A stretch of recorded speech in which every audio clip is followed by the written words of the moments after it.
mga kababayan, umpisahan po natin, mga bossing, etong talakayan na ito. Sino ba uunahin natin? Eto kay Aling Maliit po, mga kababayan. Naku, kilala niyo po si Aling Maliit. Mukhang mukhang lilipat na naman. Lilipat na naman po, mga kababayan. Oh, alam niyo naman, di ba? Laging nakabuntot yan sa mga Duterte. Nung panahon ng, alam niyo na, nakaupo po sila. Ngayon, nagpapahiwatig. Mukhang palipat na naman po, no? Sa Administrasyong Marcos, kinakabahan ako dito sa mga ganitong galawan, no? Sino po? Si Aling Maliit. Nakita po dun sa, after ng speech ni Speaker, parang sa photo op, nakita po si Congresswoman Gloria Arroyo with the other majority House leaders po. What do you make of that po? And yes, in the past po, parang tuwing may dumarating po si Congressman Arroyo kapag nandyan si Vice President. But yesterday, during the hearing ng House Committee on Good Government, hindi po natin siya nakita. Ano kaya ito, mga kababayan?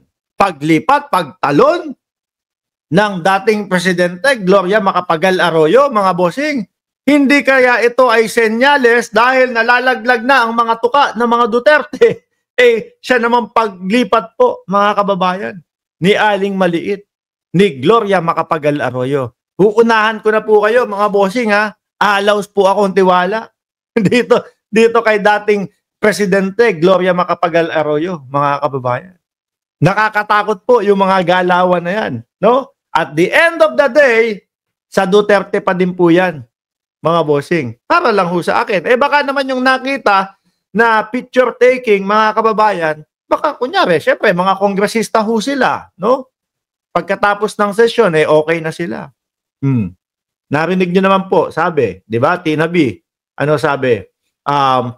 Nakikita lang natin si ex-president Gloria Macapagal Arroyo kapag nandiyan si VP Sara Duterte. O, di ba? Sabi ni Jose Martin, sa tingin ko, merong gagawin niya si Sara na assassination plot at ang tetegi sa kanya ay hitman niya. Naku! Desperate move na yan para makuha ang simpatsya ng tao at madiin si PBBM. Parang yung nangyari dati, gagawin kaya nila talaga yun? Sabi ni Zenaida Gomez, very willy po yang si GMA, cannot be trusted. Oo, ako ganun din ho. Wala akong tiwala. Sabi nung kumpare kong si Just Vincent, buhaya shirt. Salamat, Just Vincent. Game, tuloy. Sino ba lakas dito? Ako ba lakas ako? Ikaw lakas. Siyempre, maganda po yun na magkakasama kami po lahat sa aming may group photo po kami. Pero mas maganda po rin na tanungin po natin ang dating Pangulo kasi mahirap naman po mag-interpret ng mga actions niya. Pero ako, wini-welcome ko yun na natutuwa ako. Oo, kasi baka mamaya ano lang yan, nakikipicture-picture lang. O, di ba? Pero alam niyo po, yung ZTE, mga kababayan, yung mga dating nangyari po sa panahon ng dating Presidente Gloria Macapagal Arroyo, dyan po nag-umpisa no?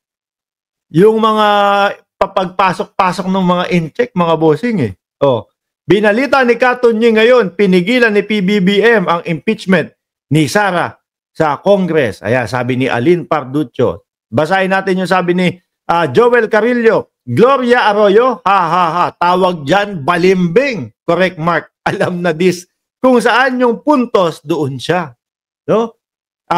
Kasi sa ngayon, down sa kahihiyan si Sara. Si BP naman kasi, hindi mo alam kung paano pumasok o nahipan ng hangin yung utak kung bakit pinagsasabi ho yun.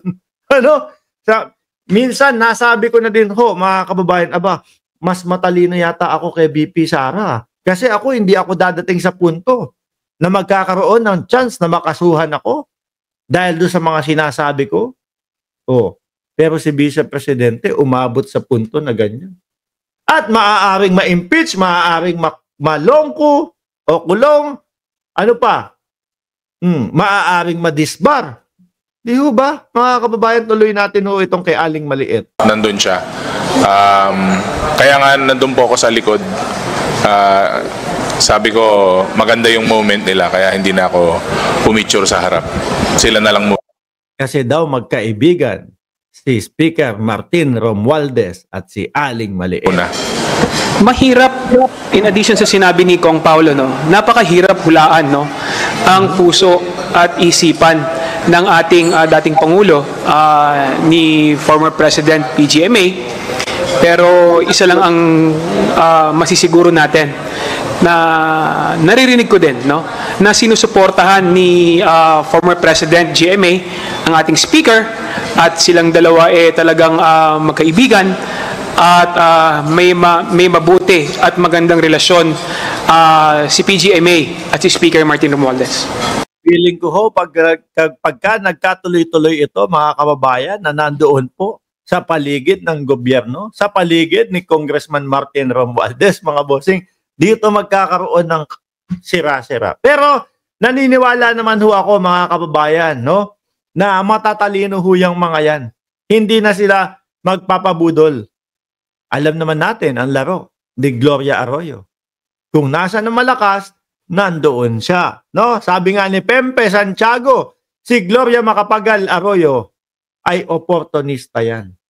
Ganon din po yung ano ko yung pagkakatingin ko po Alam niyo po, mga kababayan, nung dati, siya yung Pangulo, siya din po nagpapasok ng mga Chinese, no?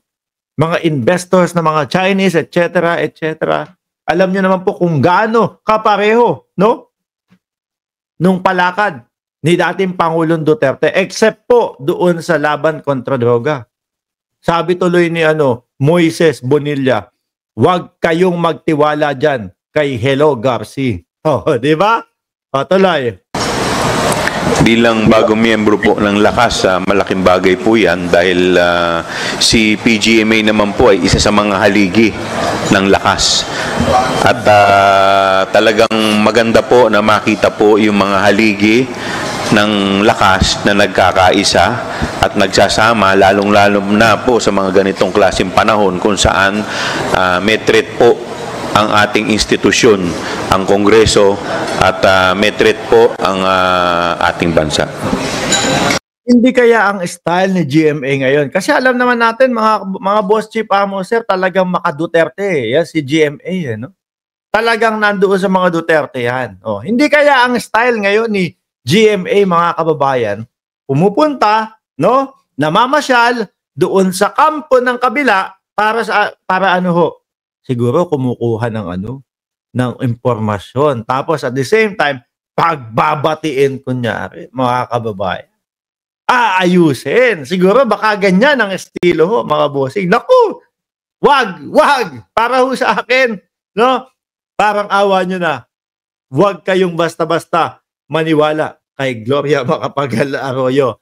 Mahirap na. Sabi ni Jordan G., di lang maka-Duterte, maka-China pa. Nandiyan nga yung mga CTE broadband, kung natatandaan nyo, mga bossing, yung mga issue na ho yun. No? Ingat pa din. Baka kasi ho talaga ang gawin, yun nga, dumidikit, nalalaglag na tong mga manok ko Hindi na makatawag doon. Hindi na makatare, kumbaga sa sabong. Ako na gagawa ng paraan. Kunyari, kuklosing ko na sila. Makikipagkaibigan na ako para dito sa mga manok ko na hindi na makapalag. Speaking of palag, mga kababayan,